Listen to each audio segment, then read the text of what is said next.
है दीवानी सुनता हो? काय दीवाना बताना? अरे पगली, मैं जब भी तरिया नहा जाता तो गली में गुजर के तो आंखें मारत रही था, गोटी मारत रही था। अच्छा बात है रे पगली। ए पगला, जब भी कैसे भी मोर गांव में पानी की समस्या है, जब भी मैं दरिया में नहाए ला जाता हूँ ना, बोला देखथस और करथस का इशारा करके जिसे शिकारी मन उड़ती चिड़ैया ला पिंजरा में फंसोइला धरते ना, वैसने ढंग के महूला फंसोइला धरथस पगला। सुनना सुना ना, आओ सुनता न संगवारी हो गई तो बीच रास्ता में मोला दगा डरे संगी में।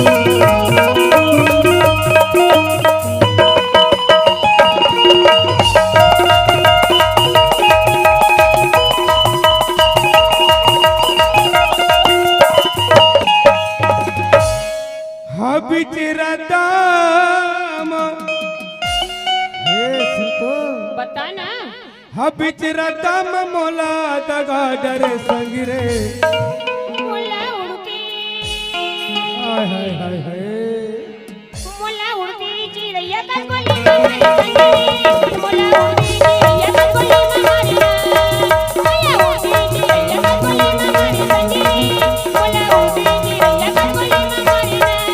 ये बिचरता मोला दगा डरे संगी रे, हे मोला हे मोला हे मोला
बिच रतम मोला दगा डरे संगी रे।